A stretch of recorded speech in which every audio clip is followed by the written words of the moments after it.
Ibu, dulu di alam ruh itu, semua ruh kan menatap kepada Allah. Tapi Allah menguji. Ada ruh itu diuji dengan tiga sikap. Ya, pertama, ruh itu diperlihatkan dunia.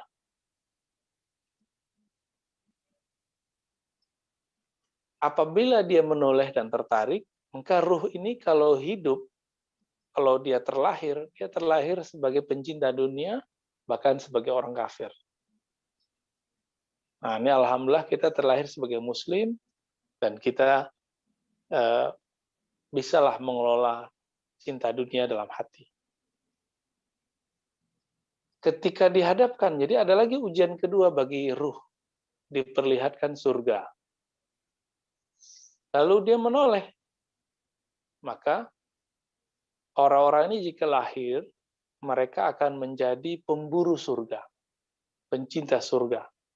Mereka nanti kalau lahir, mereka akan beramal untuk mencapai surga itu.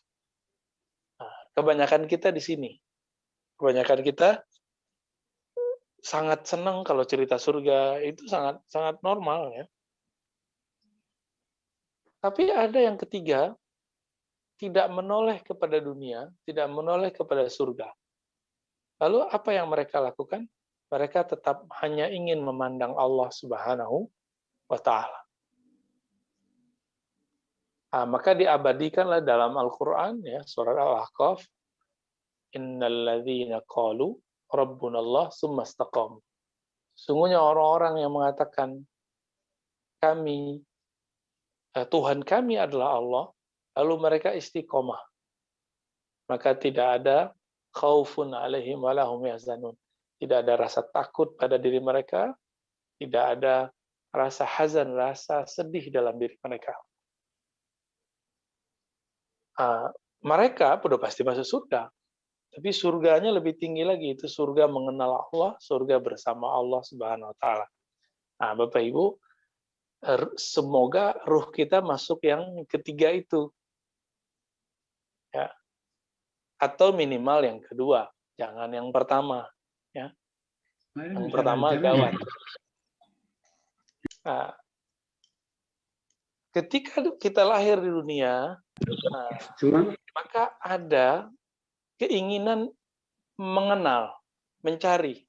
Contohnya nih, ada seorang anak, dia lahir, bapaknya bukan bapak dia, bapak angkat.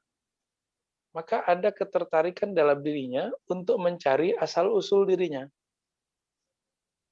Jadi kita secara fitrah sudah dibuat oleh Allah, diciptakan oleh Allah, itu pengen mengenal masa lalu kita dulu. Asal-usul, itu baru orang tua lahir. Seharusnya sikap kita terhadap keilmuan keagamaan itu begitu juga. Maka Imam Bukhari ketika mendengar satu hadis, maka beliau ingin mengejarnya, mencari asal-usul hadis itu sampai beliau menempuh 2000-an kilometer baru nyampe. Ya. Itu beliau lakukan. Nah, kita sekarang nggak mesti kayak Imam Bukhari lagi ya, nggak mesti berjalan dari Uzbek ke Mekah, dari Jakarta, dari kota-kota di Indonesia ke Mekah, nggak perlu lagi. Ilmu itu sudah menyebar, bahkan kita cuma duduk manis di rumah, tinggal buka Zoom, itu sudah bisa belajar agama. Maka tidak ada alasan lagi sebenarnya untuk tidak mengenal Allah Subhanahu wa Ta'ala. Nah, Bapak Ibu, apa maksud saya menceritakan tentang ruh? Ruh itu berasal dari hembusan kasih sayang Allah Subhanahu wa Ta'ala. Nah, ruh inilah kunci nanti untuk mengenal Allah. Ketika Allah tiupkan ruh ke dalam janin ibu kita, maka ruh ini mempunyai suatu energi baru yang kita sebut jiwa. Kalau orang kita sering juga nyebutnya sukma, macam-macam ya, jiwa, perasaan, nah itu masuk ke sana semua. Nah, ruh kita masih tetap tuh, dia masih ada di dalam diri kita. Cuma dia jangan dibayangkan seperti air masuk ke dalam gelas. Ya, ini cuma ilustrasi ya, mirip-mirip dengan kita niup balon lah. Ruh ini dialah yang bisa merasakan Allah yang sebenarnya. Nah, ketika dia ditiup, tadi ada jiwa, lalu muncullah ada perangkat-perangkat baru yang Allah ciptakan dalam diri. Muncullah yang namanya kolbu. Kolbu ini bercabang. Ada yang menghadap kepada ruh, maka dia berzikir. Ada yang menghadap kepada jiwa, namanya akal. Maka dia berakal. Jadi, Bapak Ibu ini punya ruh, punya jiwa, punya spirit ya. Ketika ditiupkan ke dalam tubuh, apa yang terjadi? Allah menciptakan perangkat-perangkat pertama yang menghadap, yang dekat kepada ruh, namanya kolbu. Apa dia mengingat Allah, maka kolbu ini aktif. Dia akan menjadi tenang. Ya. Sedangkan yang kedua, kolbu ini menghadap ke alam, ke jiwa. Maka dia punya satu perangkat namanya akal. Makanya kita bisa mikir. Tapi pikiran kita itu hanya berhadapan dengan alam yang zahir. Nggak bisa dia memikirkan yang batin. Dia cuma bisa percaya. Jadi, kolbu dan akal ini dia saling berkaitan, tapi tugasnya aja yang beda. Kalau sudah berkaitan dengan alam yang zahir, maka akal lebih dominan. Jika sudah berkaitan dengan yang metafisika, bukan fisik, maka kolbu yang menghadap ke ruh tadi, dia nanti akan bekerja. Bapak Ibu yang melakukan Allah, bagaimana cara kita mengenal Allah? Nah, caranya adalah mengenal titipannya dalam diri kita. Mengenal titipan Allah. Apa yang Allah titipkan dalam diri? Itulah ruh. Nah, Allah itu punya nama, punya sifat, ya, punya kekuatan. Salah satu sifat dan kekuatan Allah itu adalah menghidupkan dan mematikan. Nah, Bapak Ibu nggak usah jauh-jauh ngelihat tumbuhan, ngelihat apapun. Kita lihat ternyata dalam diri kita ada potensi yang tumbuh. Kita lihatlah tubuh kita dari kecil tumbuh menjadi remaja, dewasa. Lalu seperti tumbuhan, dia melayu. Dia jadi layu. Berarti diri kita punya kemampuan tumbuh. Badan ini, karena kita dari tumbuhan, kita tumbuh.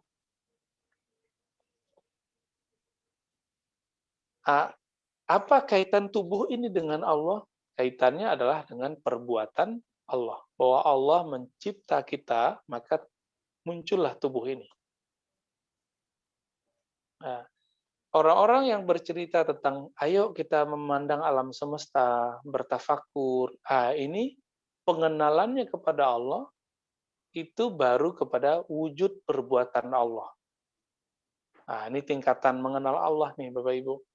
Jadi ada tingkatan orang mengenal Allah. Apa tingkatannya? Pertama, dia mengenal perbuatan Allah. Disebut kalau bahasa Arabnya ma'rifatul af'al. Kalau mau diistilahkannya, mengenal perbuatan. Bapak Ibu coba lihat, perhatikan kalau ingat-ingat, kalau yang pernah punya anak, atau pernah jadi anak kecil, kita kan dulu pernah jadi anak kecil semua. Pernah terlahir di muka bumi. Sebelum kita lahir, kita ada dalam tuban, ya, dalam rahim ibu kita. Itu apakah seorang ibu yang memberi makan ke dalam janin, atau ada sesuatu yang lain yang memberi makan? Walaupun zahirnya melewati seorang ibu makan, maka dia ikut makan. Tapi kan nggak ada tuh namanya ibu nyuapin janin dalam dirinya, kan nggak ada. Siapa yang menghantarkan saripati makanan itu ke dalam tubuh si janin?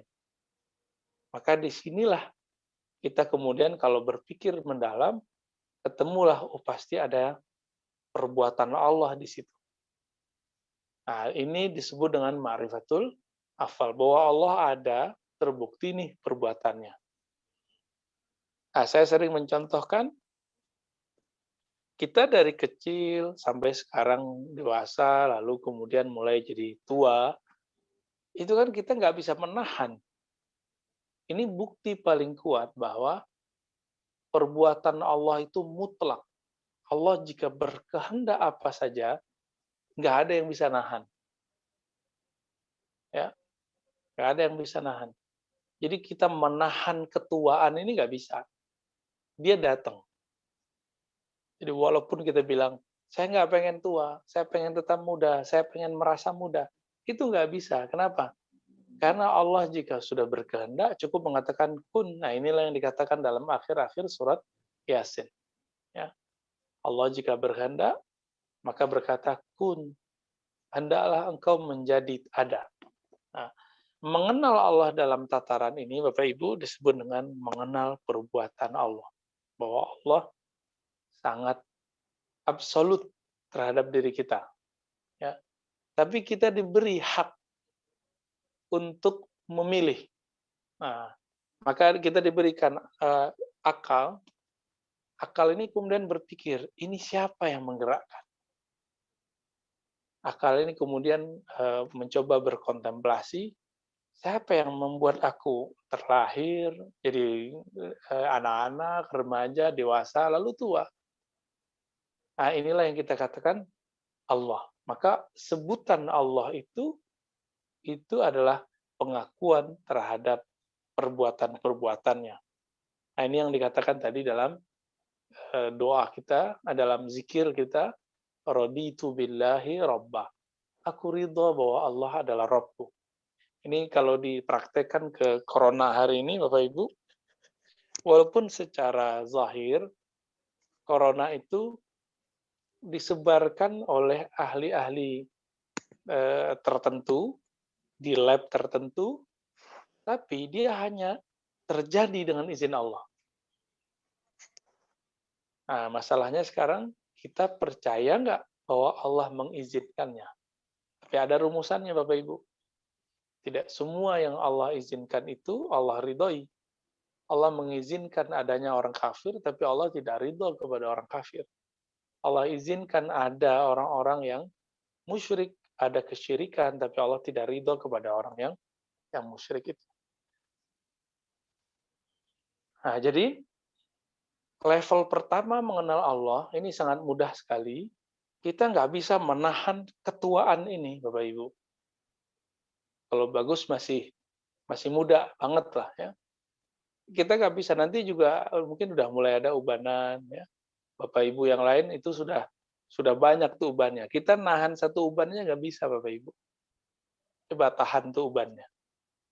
Maka sebenarnya kita bisa bergetar cukup dengan memahami satu helai rambut dalam diri. Cukup dengan mengatakan, ya Allah, ini aku tidak bisa menumbuhkannya, tidak bisa menahan ubannya. Nah, ini namanya meyakini bahwa Allah ada pada diri kita, terutama perbuatannya. Jadi, kalau kita sebut, perbuatan Allah ada pada fisik manusia.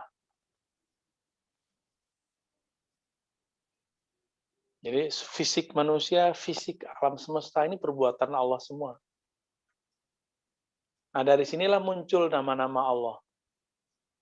Razak, maha memberi rizki, muhyi, yang maha menghidupkan, yang mumit, yang maha mematikan. Nah, itu nama-nama perbuatan. Ya. Allah itu menumbuhkan tumbuhan. Nah, itu semuanya nama-nama Allah. Nah, kebanyakan para ustadz kita mengantar kita sampai ke sini. Itu sudah bagus. Ini untuk tataran orang yang mengenal Allah sudah cukup. Nah, maka orang ketika bersyahadat, asyhadu an la ilaha illallah, ya maknanya aku bersaksi bahwa ya ada yang berbuat, tidak ada yang menumbuhkan, tidak ada yang beri rezeki kecuali Allah. Ini sudah kuat. Ini orang kalau meninggal, insya Allah sudah selamat. Ya, insya Allah Allah sudah selamatkan dia. Ya. Tapi syaratnya itu Bapak Ibu, membacanya tidak hanya dengan lisan. Jadi apa zikirnya orang pada uh, bab ini? Jadi bab mengenal Allah, yaitu keberadaan perbuatannya. Nah, zikirnya adalah la ilaha illallah dengan makna la fa ilaha illallah. Tiada yang disembah selain Allah, tapi maknanya tiada yang berbuat kecuali Allah. Itu maknanya. Jadi Bapak Ibu kalau ingin merasakan kedahsyatan dari pemahaman ini, coba kalau zikir la ilaha illallah maknanya itu tiada yang berbuat kecuali Allah Subhanahu wa taala.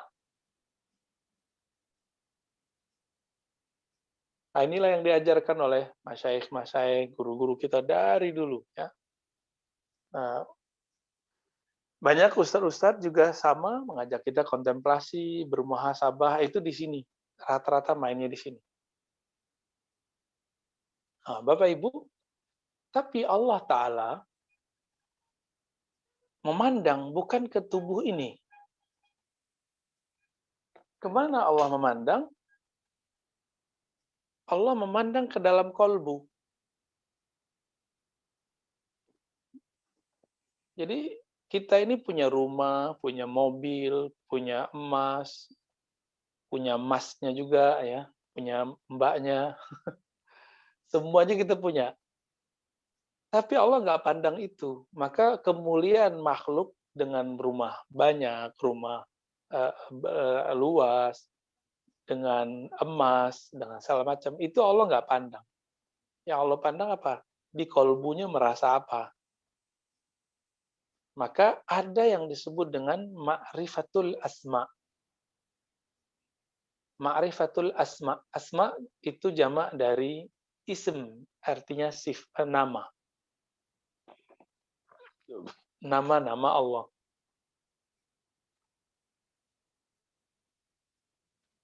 Nah, kita kan kalau kenal sama orang, tidak hanya kenal fisiknya, tapi kita juga kenal namanya. Dan orang di dunia, Bapak Ibu, itu cari nama. Coba lihat kita ya. Lahir dicari nama. Di sekolah dipanggil dengan nama. Nanti ketika kuliah, nambahin nama.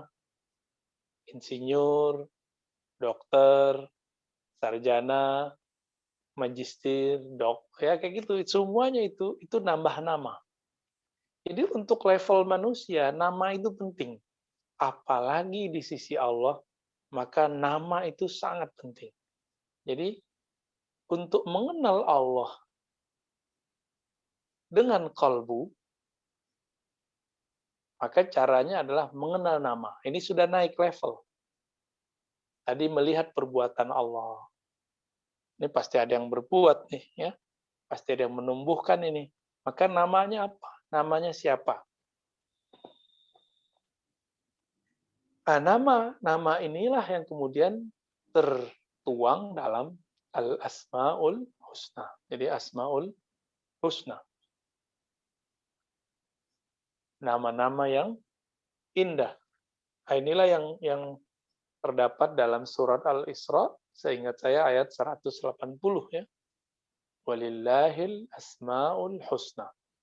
Dan milik Allah lah nama-nama yang bagus, yang indah. Nah, Bapak Ibu pasti senang dipanggil dengan gelarnya. Kalau bekerja, pengen dapat nama lagi. Pak Direktur, Bu Direktur, kepala bagian ini, kepala bagian itu. Itu cari nama semua. Jadi kita ini juga cari nama. Tapi kita baru cari nama untuk orang yang ada di dunia. Kita belum cari nama untuk berpulang kepada Allah. Maka di pagi ini saya mengajak Bapak Ibu, ini agak sedikit berbeda dengan kajian tauhid, kajian ilmu akidah di luar. Kita langsung prakteknya dalam bab berpikirnya di situ. Jadi gimana caranya nih? Maka Bapak Ibu bacalah Asmaul Husna, baca artinya di bagian nama mana yang kita paling tersentuh.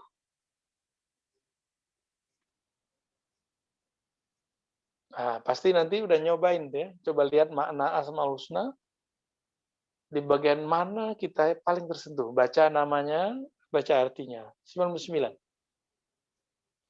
Karena salah satu ciri-ciri orang yang sudah naik level dari mengenal perbuatan ke mengenal nama, mengenal perbuatan Allah, lalu naik ke mengenal nama Allah, nah orang ini sudah mulai mempelajari nama-nama yang indah.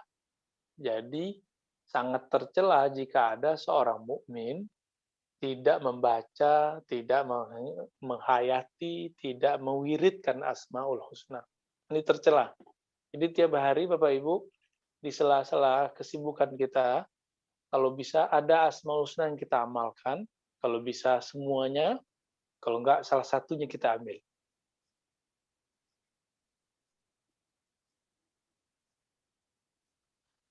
Nah, ini kita mundur sedikit. Kalau kita melihat ada seseorang bagus, baik, atau dia jahat, zalim, kita pengen tahu namanya. Itu namanya siapa? Setelah melihat perbuatannya, akhlaknya, lalu kita bertanya, namanya siapa? Sama. Apabila kita memang mengagumi Allah, mengenal perbuatan Allah tadi nyata dalam diri kita, maka pastinya diri ini akan bertanya, siapa yang punya perbuatan begini, namanya siapa sih?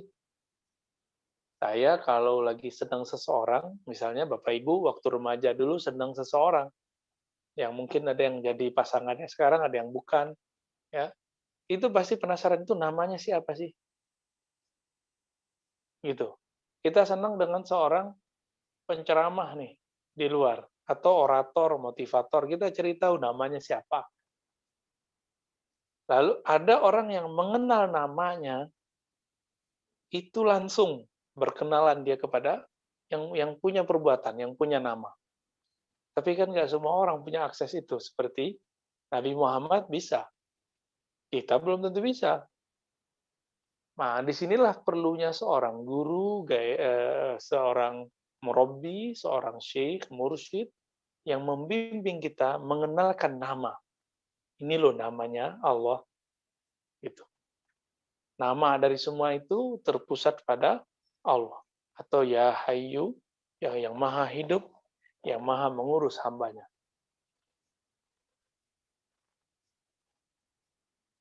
Jadi ketika kita mengenal nama, artinya kita sudah mulai mengenal Allah lebih jauh. Kalau kita jatuh cinta nih kepada seseorang, nah Bapak Ibu nih ingat-ingat aja dulu jatuh cinta dengan seseorang. Disebut namanya itu bisa bisa copot jantung kita. Jantung kita berdebar. Nah, inilah makna dari ayat kedua dari surat Al-Anfal yang sering juga kita bahas. Ya, idza dzukirallah wajilat qulubuhum. Jika disebut nama Allah, Allah yang tadi menciptakan tubuhnya, yang mengurus hidupnya, yang mengantarkan rezeki kepadanya, yang memberikan hidup kepadanya. Kalau orang ini penasaran, ada ketertarikan, jatuh cintalah kepada Allah, maka disebut nama Allah, bergetar hatinya. Nah, kita selama dulu masih ingat sebagian Bapak Ibu kan ada yang sudah saya kasih belajar zikir atau latihan menyebut nama Allah. Nah, itu bagian dari cara mengenal nama. Nah, nanti teknik berzikirnya apa? Teknik berzikirnya bisa mengatakan uh, Rabbunallah, Rabb kami Allah, atau cukup Allah. Nah, ini ada teknik berzikir yang lebih ringkas Bapak Ibu, silakan diingat-ingat ya. Jadi naik nafas, ya Allah. Jadi satu nafas satu nama. Keluarkan nafas satu nama. Ya Allah, naik nafas. Ya Allah, keluarkan nafas. Nah, itu biasanya lebih lebih menggetarkan. Ya, silakan dicobain nanti di rumah.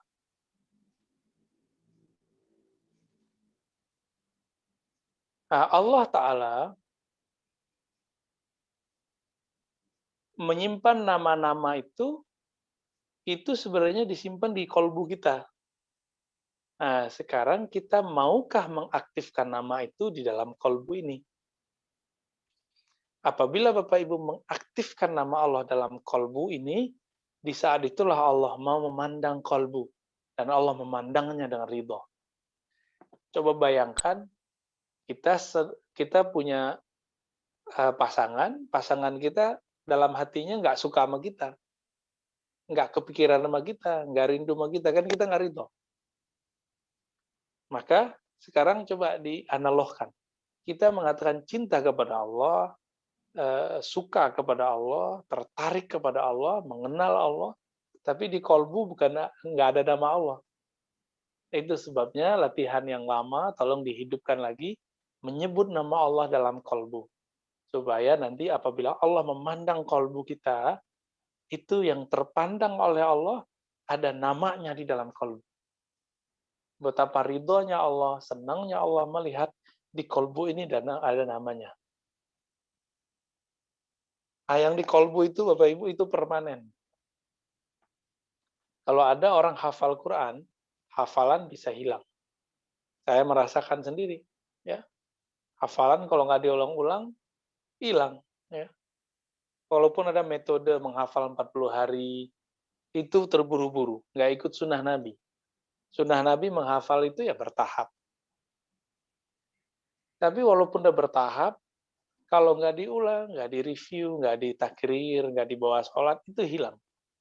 Maka kalau kita mengandalkan hafalan untuk mengenal Allah, hafalan itu nanti akan hilang. Walaupun orang ini nanti dimuliakan oleh Allah, kita nih misalnya hafal Quran, kita akan dimuliakan karena di memori otak kita ada ayat-ayatnya. Tapi ayat-ayat itu jika sudah mulai direnungi, maka dia masuk ke dalam kolbu. Nah, ini baru disebut hafiz yang sebenarnya. Hafizul Quran yang sebenarnya yang kayak gini Bapak Ibu. Jadi dia hafalannya itu dia renungi sehingga masuk ke dalam dirinya. Kita yang tidak hafal, bacaan Quran itu kita resapi, lalu kita rasakan dengan kolbu. Di saat itu Allah melihat, oh di dalam kolbunya ada namaku, lalu ada sifat-sifatku, yaitu kalamullah. Nah, apabila kita mulai merenungi ayat-ayat Allah, baik ayat yang tertulis, ayat yang tidak tertulis, nanti kita akan mengenal Allah lebih jauh. Nah, disebutlah ini ma'rifatus sifat, ini yang ketiga. Mengenal sifat-sifat Allah. Bahwa kita mengatakan, oh Allah benar-benar ada.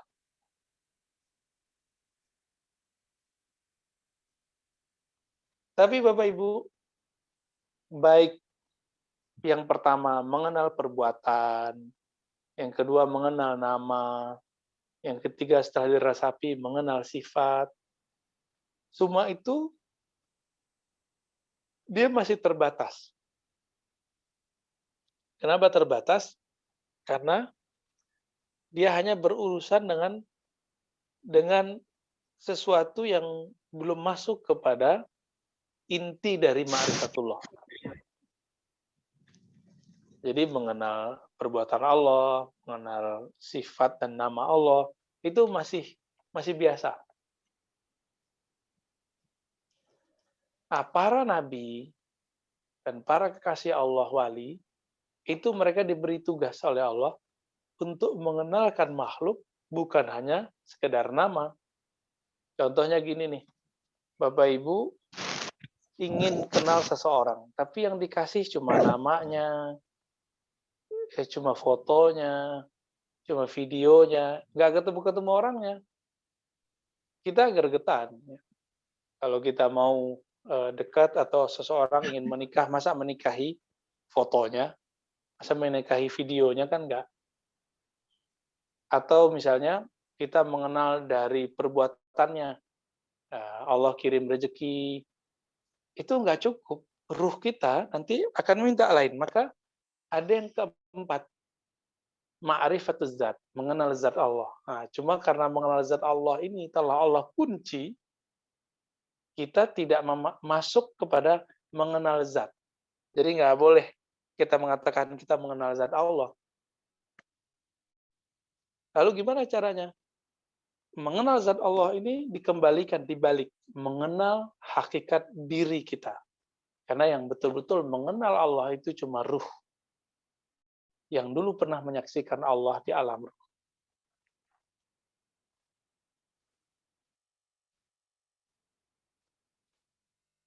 Jadi Bapak Ibu, yang keempat apa? Ma'rifatuz zat. Mengenal zat. Karena mengenal zat tidak mungkin pada orang seperti kita, maka kita pulang ke dalam diri. Dulu kan Allah meniupkan kasih sayangnya ke dalam janin. Nah, kasih sayang Allah itu berasal dari zat Allah Subhanahu wa taala. Nah, inilah yang kemudian menjadi ruh.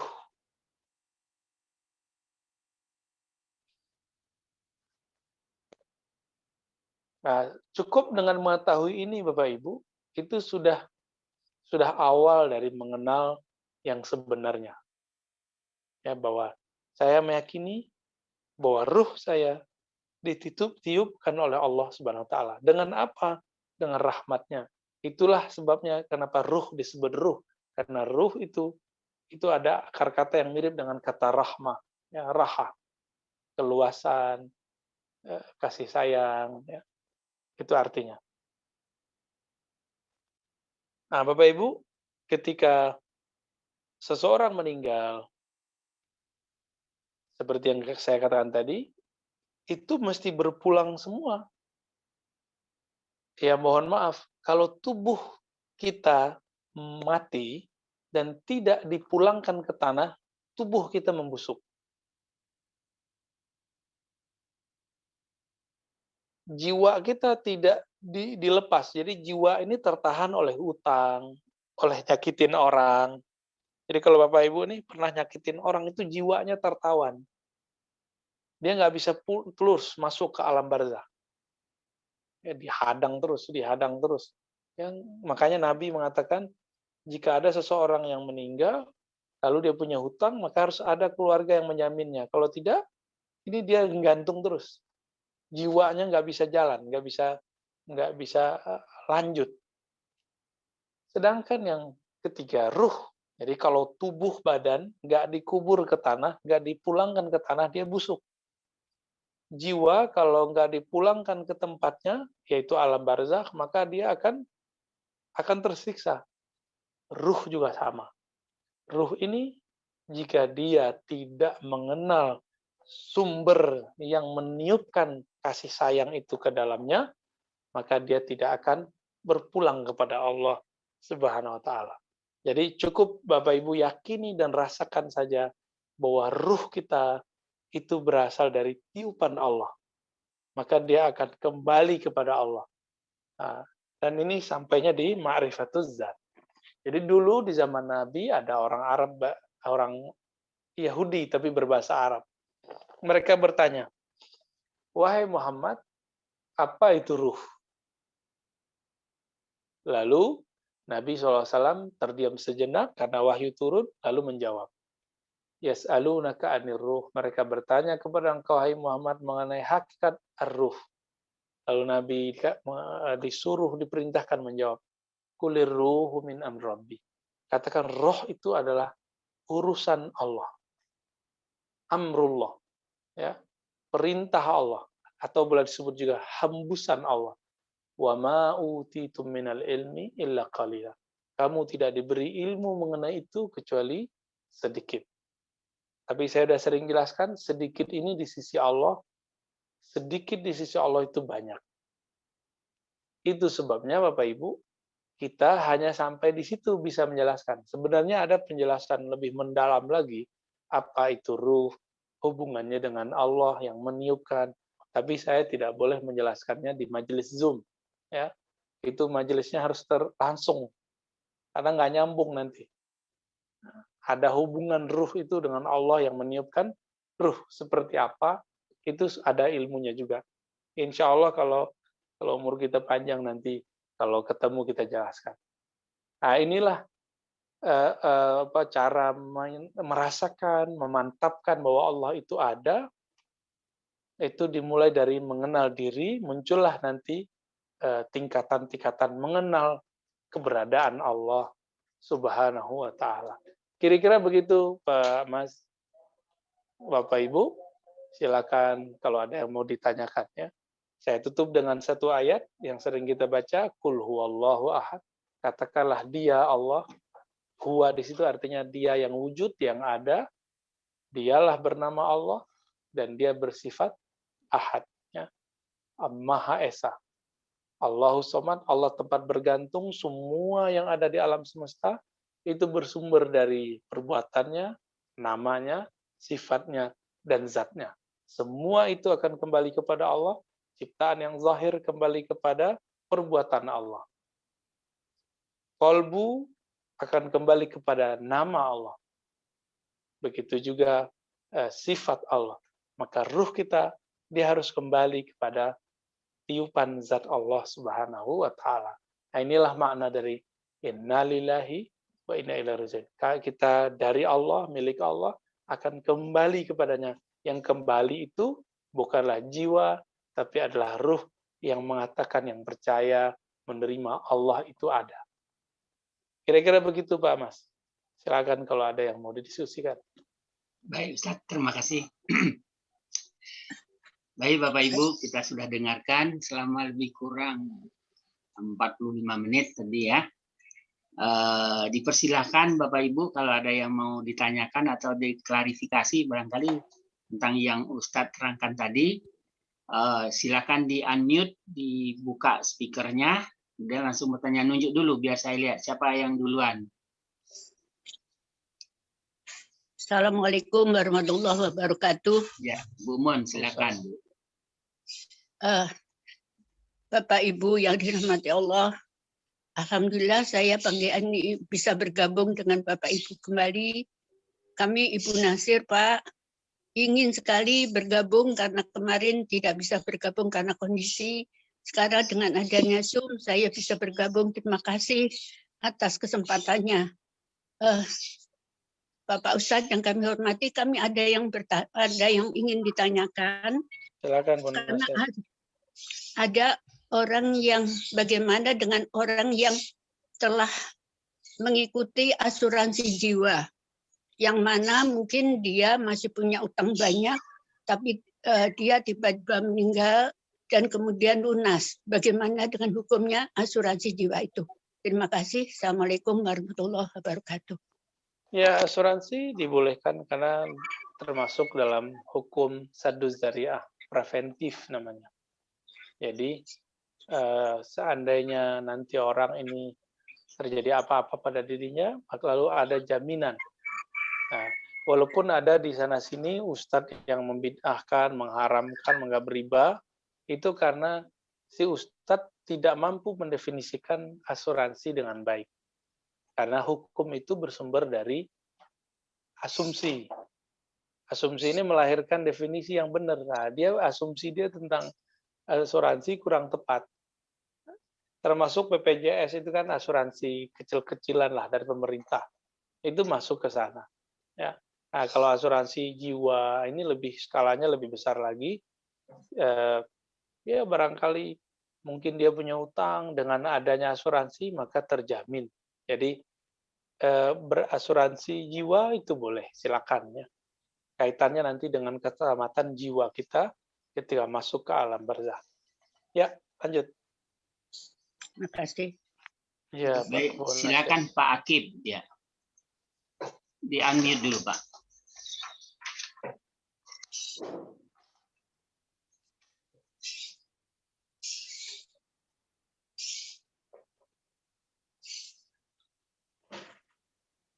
Di sebelah kiri bawah, Pak, di kursornya dipindah.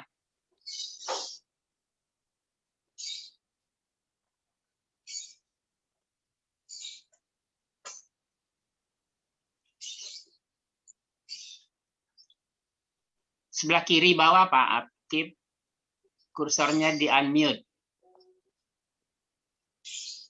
Pakai, udah, silakan, Pak. Ya. Assalamualaikum warahmatullahi wabarakatuh. Waalaikumsalam. Bapak-bapak, ibu-ibu sekalian yang dirahmati Allah.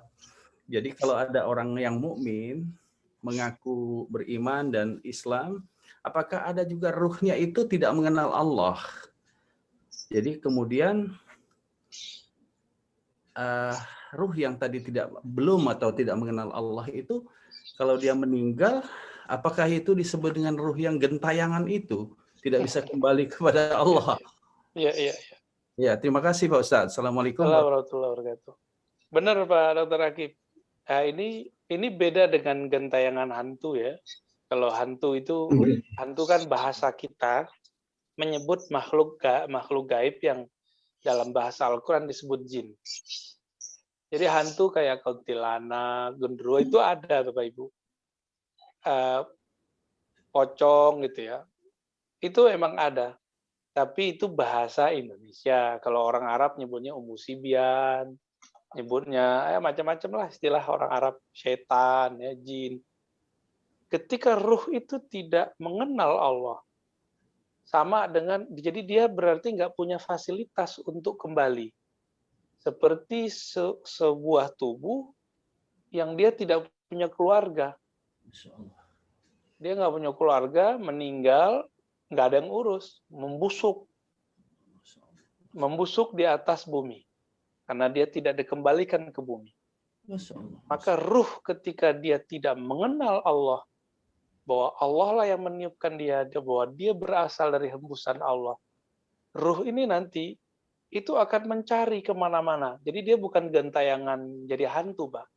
Dia akan mencari syafaat orang yang akan memberi dia ma'rifat. Jadi mohon maaf ini saya akhirnya buka juga.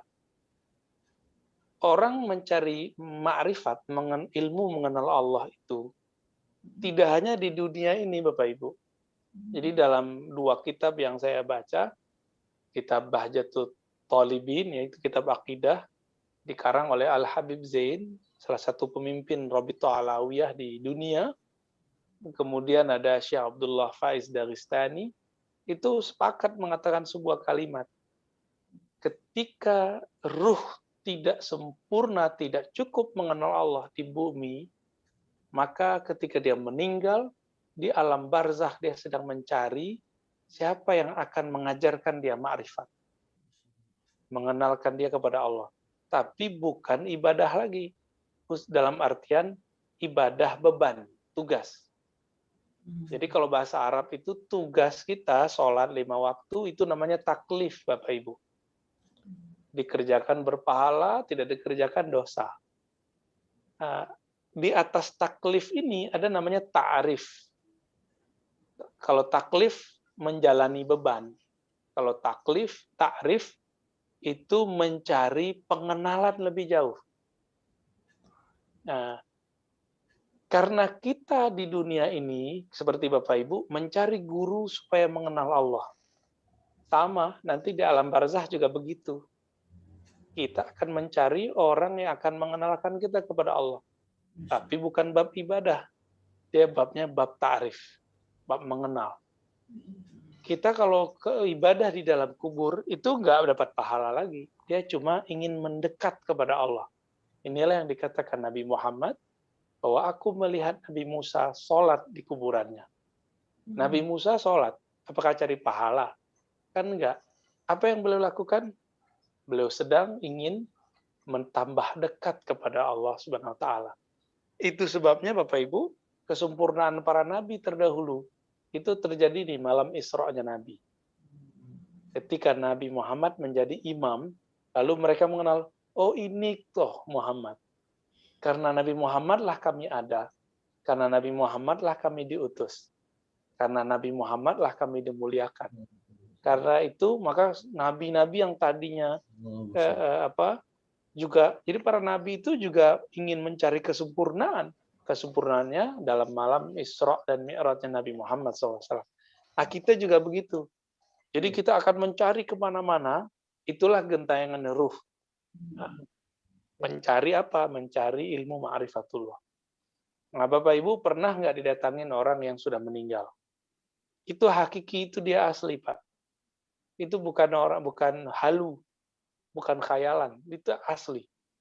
Nah, ini disebutkan oleh Ibnu Qayyim dalam kitab Ar-Ruh, kalau kita didatangi orang yang meninggal dalam mimpi, itu beneran dia.